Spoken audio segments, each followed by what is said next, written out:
Hi everyone, welcome to Samjha Learning. This is Rohit Dagar. Finally, it is time to launch the anthropology optional course.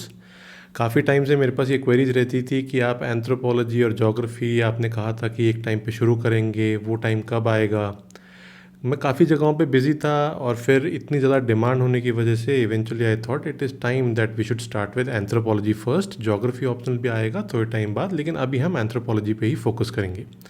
देखो, anthropology optional को cover करने का मेरा एक simple सा agenda है कि काफ़ी स्टूडेंट्स जो चाहते हैं कि हम आपसे एंथ्रोपोलॉजी पढ़ना चाहते हैं, आपके तरीके से एंथ्रोपोलॉजी पढ़ना चाहते हैं, उनके लिए मैं ये कोर्स बना रहा हूँ और ये मैं अपने स्टाइल से बनाऊँगा। It will be unique, very different, और जो मेरा पढ़ाने का तरीका है उसी तरीके से हम पूरे एंथ्रोपोलॉजी को कवर करेंगे।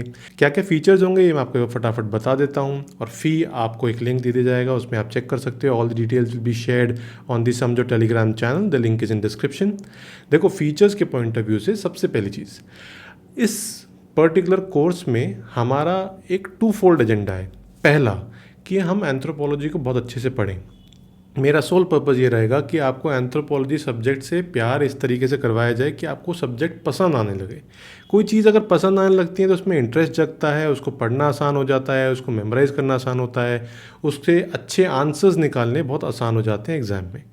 और दूसरा जो एजेंडा है, जो कि पहले से ही निकल के आएगा, that is to score high in the mains exam. Target हम करेंगे कि हम बड़े आराम से 280 से 300 प्लस अपना स्कोर लेके जाएं out of 500, combining both the optional papers. तो इसीलिए हमारा एक तरीका होगा, एक फ़्लो होगा एंथ्रोपोलॉजी को पढ़ने का।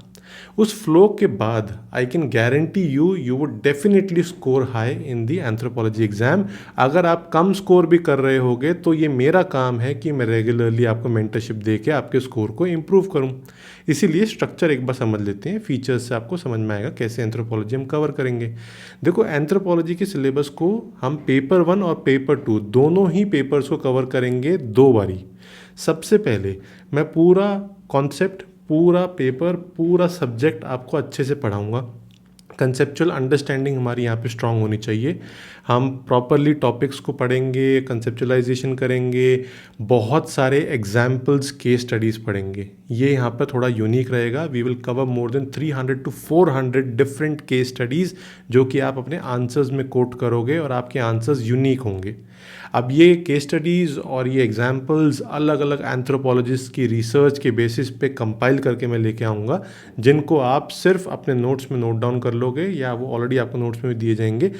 When you reproduce them in the exam hall, आपके आंसर्स थोड़े डिफरेंट होंगे, बिकॉज जनरली जो बेसिक 2-3 स्टैंडर्ड बुक्स होती हैं, सब लोग उसी से ही अपने आंसर्स लिख रहे होते हैं, उसी से ही अपने एग्जाम्पल्स थोड़े बहुत लिख रहे होते हैं, टूटे फूटे आंसर्स के बेसिस पे वही एक एवरेज नंबर ऑफ मार्क्स सबको मिलते हैं। हम थोड़ा सा अपना डिफरेंट रखेंगे स्ट्रक्चर, और क्योंकि एक लिमिटेड बैच होगा तो चांसेस ये हैं कि आपके आंसर्स यूनिक होंगे, अलग होंगे, जो कि थोड़े फ्रेश दिखाई देंगे। अब जब ये कंसेप्चुअल अंडरस्टैंडिंग एक पूरे सिलेबस की कवरेज में हमारी हो जाएगी, उसके बाद हम दोबारा सिलेबस को कवर करेंगे through previous year question model answers, and I will give you fresh question जिनके मॉडल आंसर्स हम डिस्कस करेंगे। इससे क्या होगा कि ना सिर्फ हम पूरे सिलेबस को पेपर 1 पेपर 2 2 बार डिस्कस कर लेंगे, बट एक बार हमने कंसेप्चुअल अंडरस्टैंडिंग और सिलेबस को कवर करते वक्त उन टॉपिक्स को अच्छे से कवर किया है जो कि सिलेबस में मैंशनड है। दूसरा, जब हम सेकेंड टाइम अपना एक रिविजन कर रहे होंगे, फिर से सिलेबस को through question and answer format में कर रहे होंगे, you would understand how you suppose to write those concepts in the exam hall in a structure, how you suppose to articulate those points. ये बहुत ही इंपॉर्टेंट है, because concepts अगर अच्छे से आते हैं और उनको लिखना नहीं आता है तो कोई फ़ायदा नहीं है। और हमारा मेन सोल एजेंडा तो यही है ना कि हमें एंथ्रोपोलॉजी में अच्छे मार्क्स लेके आने यूपीएससी सिविल सर्विसेज मेंस के एग्जाम में पेपर 1 पेपर 2 में, सो दैट हमारा ओवरऑल जो स्कोर है वो काफ़ी अच्छा हो, और जो हमारा जीएस वाला पोर्शन है वहाँ पे जो थोड़ी बहुत कमियाँ हैं वो हमारी कवर अप हो सकें। ऐसे में हो सकता है कि आपको प्रॉब्लम आती हो, वो थोड़ा बहुत कवर अप हो सके, ऑल्दो आपको सब जगह मेहनत करनी होगी, बट एक स्ट्रॉन्ग ऑप्शनल के स्कोर से टॉप 100 में रैंक लाना काफ़ी आसान हो जाता है।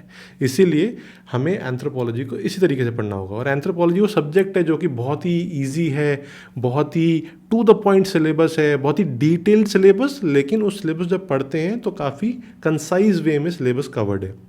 और हम कवर भी इस तरीके से करेंगे दैट पेपर 1 पेपर 2 को पूरा पढ़ने के बाद it will help you not only in UPSC civil services mains but also in your state PCS as well. थोड़ा सा होलिस्टिक वे में चीज़ों को करेंगे, जहाँ जहाँ पे कुछ ऑफ शूट्स होंगे मैं आपको बता दूंगा।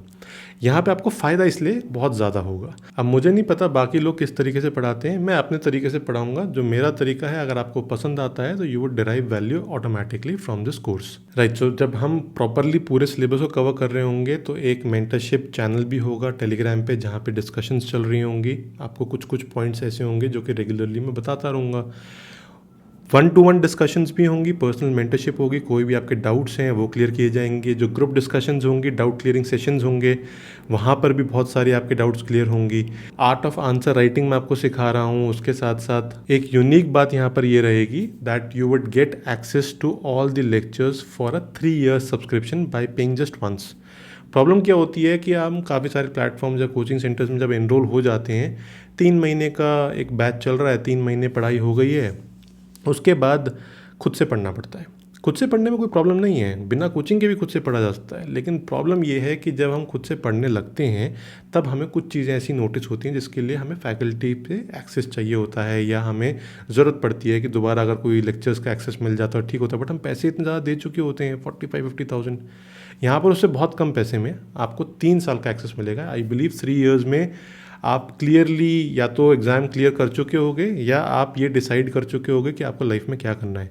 3 years is enough for you to study the entire subject, revise regularly and then crack it in 1 or 2 attempts. उसके साथ साथ जब ये लेक्चर्स हम कवर कर रहे होंगे, मैं आपको बहुत ही डिटेल्ड और येट वेरी क्रिस्प नोट्स आपको पेपर 1 पेपर 2 के टॉपिक वाइज दिए जाएंगे।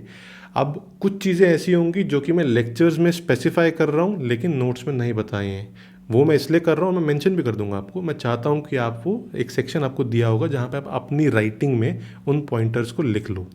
अब जब आप खुद से लिखते हो इन चीज़ों को उन्हीं नोट्स के अंदर, तो होगा क्या कि वो आपके सेल्फ मेड नोट्स बनते हुए जाएंगे। मैं नहीं चाहता हूँ कि आप क्लास में डिक्टेशन लो या आप कुछ ऐसे लिखो, बिकॉज मेरा तरीका ये है कि क्लास के अंदर आप सिंपली कॉन्सेप्ट्स को समझो, उन कॉन्सेप्ट्स की अंडरस्टैंडिंग के बेसिस पे जो नोट्स हैं एक बार उनको रीड करो, फिर नोट्स में जो मैं आपको अपडेशन करने के लिए बोलूँगा वहाँ पे अपडेट करो। कुछ चीज़ें ऐसी होंगी जो कि लेक्चर्स में कवर नहीं है, बहुत सिंपल चीज़ें, लेकिन नोट्स में मेंशन है। इसलिए जब आप रीडिंग कर रहे होगे नोट्स की तो वहाँ पे आपको दिख जाएगा, आप अंडरलाइन कर लो। ये दोनों पैरेलल वे में मैं इसलिए चलाऊँगा सो दैट एक बारी प्रॉपरली कंसेप्चुअल अंडरस्टैंडिंग हो जाने के बाद एक ही रीडिंग में कॉन्सेप्ट खत्म हो जाए और आप आगे बढ़ते चलो। ये नहीं कि एक बार पढ़ लिया फिर दोबारा आ रहे हैं, और मल्टीपल जो रेकरिंग आइट्रेशंस होती हैं उनमें दिक्कत आती है फर्स्ट टाइम रीडिंग के पॉइंट ऑफ व्यू से। रिविजन्स आप करो मल्टीपल आइट्रेशंस की, उससे अच्छा कुछ नहीं हो सकता है।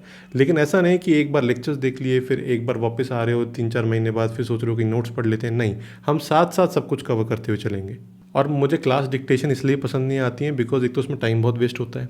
जो डिक्टेट करने की चीज़ है वो आप नोट्स में दे दो, और उससे क्लासेस बहुत लंबी खिंच जाती हैं। अब मैं आपको बोलूँ कि मैं आपको 400 घंटे पढ़ाऊँगा, 350 घंटे पढ़ाऊँगा, और उसमें से मैंने अगर आपको 150-200 घंटे डिक्टेशन दी है तो वो पढ़ाना नहीं हुआ है, वो तो आपको बेवकूफ़ बनाना हुआ है। इसलिए मेरा तरीका ये है कि to the point topics discuss किए जाएंगे एलैबोरेटली, फिर भी वो डिक्टेशन वाली क्लास से आधे टाइम में हम डबल पढ़ लेंगे। जब आप आधे टाइम में डबल कॉन्सेप्ट्स पढ़ोगे तो ऑटोमेटिकली आपको लगेगा कि सेंस ऑफ कंप्लीशन आ रही है, फटाफट सिलेबस कंप्लीट हो रहा है। जो टाइम बच गया है आप उसको सेल्फ रीडिंग में लगाओगे, और तब आपको लगेगा कि हाँ, जितने भी अलग अलग डॉट्स हैं वो कनेक्ट होते हुए आ रहे हैं। अब थोड़ा बहुत जो टाइम बच गया है इसमें डाउट्स पूछ लेते हैं, वो डाउट्स क्लियर हो गई हैं, एक टॉपिक खत्म हो गया, आगे बढ़ गए। इसलिए हम टाइम सेव करेंगे। ऑल्दो लेक्चर्स का काउंट काफ़ी ज़्यादा हो जाएगा, आई नो कि 150-200 घंटा मिनिमम बड़ी आराम से जाएंगे, क्योंकि हम 2 आइट्रेशंस कर रहे हैं, 200 घंटा प्लस बड़ी आराम से जाएगा। लेकिन आपको वो नोटिस नहीं होगा बिकॉज आप उसमें 2 बार सिलेबस कर चुके होगे। ये एक यूनिक यूएसपी होगा इस कोर्स का। उसके बाद हम इसी में ही मेंस आंसर राइटिंग प्रोग्राम भी चलाएंगे एंथ्रोपोलॉजी के लिए। इसमें टेस्ट सीरीज नहीं इंक्लूडेड होगी बिकॉज हम मेंस आंसर राइटिंग प्रोग्राम के थ्रू ही काफ़ी सारे क्वेश्चंस को प्रैक्टिस कर रहे होंगे। टेस्ट सीरीज जो है वो बाद में अलग से आएगी, उसका प्राइस इसमें ऑलरेडी कम कर दिया गया है। आप टेस्ट सीरीज में बाद में एनरोल होना चाहो तो हो सकते हो, बिकॉज वो सेपरेटली भी हमें निकालना होता है। और जो ऑब्वियसली इस कोर्स में एनरोल होंगे उनको टेस्ट सीरीज में भी बहुत बड़ा डिस्काउंट मिल जाएगा, तो इतना घबराने की जरूरत नहीं है। Right, so I hope that you excited जैसा कि मैं हूँ टू लर्न एंथ्रोपोलॉजी। और ये बहुत जल्दी शुरू होने वाला है course. The details will be shared on the समझो टेलीग्राम चैनल, स्टे ट्यून्ड। वही 4 तरीके मैंने आपको बताए हैं, main 4 pillars of this course, कि हम सिलेबस को कवर करेंगे ट्वाइस। पहले कंसेप्चुअल क्लैरिटी, उसके बाद हम करेंगे through model answers, previous year questions को डिस्कस करके और स्ट्रक्चर समझेंगे कि आंसर कैसा होना चाहिए। फिर उसके बाद we will look at art of answer writing और mains answer writing program, and most importantly the fourth aspect would be we will cover a lot of examples, a lot of case studies which will help you eventually in writing good quality answers in the exam, जिससे कि 300 plus हमारा score ensure हो सके। 300 मतलब 280 300 में इसलिए बोल रहा हूँ क्योंकि उससे ऊपर कोई लिमिट नहीं है। आप 330 320 बड़ी आराम से लेके जा सकते हो, अच्छे आंसर्स अगर लिख के आओगे तो। और जब पूरा सिलेबस कवर्ड होता है ना, तो कॉन्फिडेंस अपने आप होता है कि आपको सेलेक्टिवली अगर चूज़ करके भी आंसर्स लिखने हैं, बिकॉज सारे तो आंसर लिखने नहीं होंगे, you will have to choose कि आपको कौन सा क्वेश्चन अटेम्प्ट करना है। लेकिन अगर आपको मैक्सिमम क्वेश्चंस के आंसर्स आते होंगे अच्छी क्वालिटी के, तो आप ऑटोमेटिकली कॉन्फिडेंस के साथ अच्छे मार्क्स लेके आ पाओगे। I hope that you enjoyed watching the video. If you have any query, any doubt, तो वो आप मुझे डायरेक्टली पूछ सकते हो। My Instagram and Telegram both handles are Rohit Dagar 08। आप मुझे चाहे इंस्टाग्राम पे चैट पे मैसेज लिखो, चाहे टेलीग्राम पे लिखो, I will resolve all your queries. अगर आप हमारी सपोर्ट टीम से बात करना चाहते हो, you can email to info@samjo.com। हमारी सपोर्ट टीम आपका रिप्लाई करेगी। All the details will be shared on the समझो Telegram channel. Samjho Telegram channel का भी लिंक और एंथ्रोपोलॉजी का जो टेलीग्राम चैनल है उसका भी लिंक डिस्क्रिप्शन में है। All the best. I hope that you enjoyed watching the video. See you in the next one. Thank you.